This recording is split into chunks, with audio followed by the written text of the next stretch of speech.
পল্লী চিকিৎসক জাগো রবি দাস পাড়া প্রতিবেশী নয় বরং নিজ স্ত্রী, সন্তান ও শ্যালকের দ্বারা মারধরের শিকার হয়েছেন বলে অভিযোগ করেছেন। তার দাবি, বেশিরভাগ সময়ই তার স্ত্রী থাকতেন বাবার বাড়িতে, ফিরিয়ে আনলেও নানা বাহানায় চলে যেতেন। এ কারণে প্রথম স্ত্রীকে সেপারেশনে রেখে দ্বিতীয় বিয়ে করেছেন বলে জানান এই পল্লী চিকিৎসক।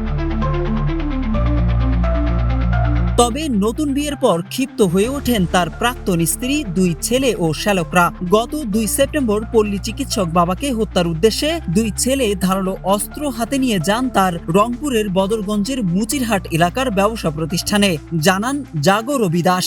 আমার ছেলের হাতে ছিল ওই যে এটা কি ছিল, দুইটা চেনের মধ্যে তালা ছিল না, দুইটা চেনের মধ্যে তালা ছিল, এক হাতে চেনের তালা ঘুরে এক হাতে চাকু। তখন আমার ছোট শালা, মানে প্রথম স্ত্রী, সেপারেশন স্ত্রীর ছোট ভাই আমাকে লাঠি দিয়ে এখানে বাড়ি মারার পরে আমি তো আর উঠতে পারতেছি না।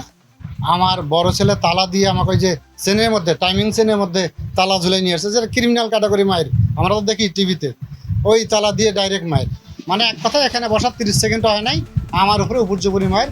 এদিকে উপর্যুপরি কোপানোর এক পর্যায়ে মাটিতে লুটিয়ে পড়লে দোকানে থাকা দামি ওষুধপত্র ও নগদ টাকা নিয়ে সটকে পড়েন ছেলেরা। পরে স্থানীয়রা তাকে উদ্ধার করে স্থানীয় বদরগঞ্জ স্বাস্থ্য কমপ্লেক্সে ভর্তি করেন। ছোট ছেলেও চাকু বের করছে, আমাকে যে অনেক মারছে, ছোট লাঠি নিয়ে এসেছিল কমের ভিতরে, সেও মারছে। এবং আমার স্ত্রী যখন মাথা ফেটে আমি পড়ে যাই, যে মাথায় তালা দিয়ে বাড়ি দিল, আমি যখন পড়ে যাই, তারপরে আমার সেপারেশনকৃত স্ত্রী, তার তো কোনো অধিকার নাই আমার এখানে আসার, তারা আইনের পদক্ষেপ নেবে, অনেক কিছু পদক্ষেপ নিতে পারে, কিন্তু সেটা না, এইভাবে আমাকে লাথি মারতেছে, এইভাবে বেটা তুই এখনো মরিস নাই, বেটা, এটা ওটা অনেক ভাষায়। প্রত্যক্ষদর্শীরা জানিয়েছেন তারা রক্তাক্ত অবস্থায় জাগো রবি দাসকে উদ্ধার করে হাসপাতালে নিয়ে যান।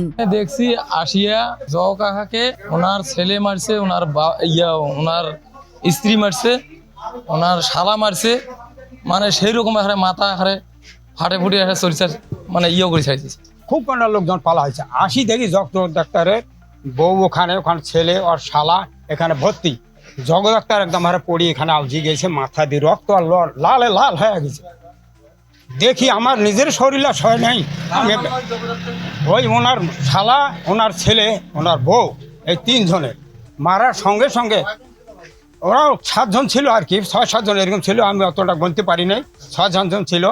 দেখি ওখানে যে রক্ত এইখান থেকে একদম এই দিক দিয়ে পৌঁছে চলে আসতেছে, পুরো শরীর একদম লাল। লাস্টে কইলাম যে হসপিটাল পড়া না। জানা গেছে হামলার পর আতঙ্কে ব্যবসা প্রতিষ্ঠানে আসছেন না জাগো রবি দাস। তবে তার বড় ছেলে অভিযোগ অস্বীকার করে বলেন, ভরণ পোষণের খরচ আনতে গিয়েছিলেন তিনি। ওয়ালে আওয়াজে ঠাস করে ওয়ালে আওয়াজে আমি বুঝতে পারিনি যে যখন আমরা লাঠিটা আটকানোর পরে যখন হচ্ছে ওনার সরাই দিয়ে পুরো যা মাথা ফাটছে কিনা সেটা আমি অতটুকু আমি জানি না, কিন্তু রক্ত বেরোচ্ছিল আমি এতটুকু দেখছি। তখন ওনার হাতে কিন্তু লাঠিটা ছিল স্টিল, নিজের মাথায় নিজে একটা বাড়ি দেওয়ার পর আমাকে একটা লাথি মারে।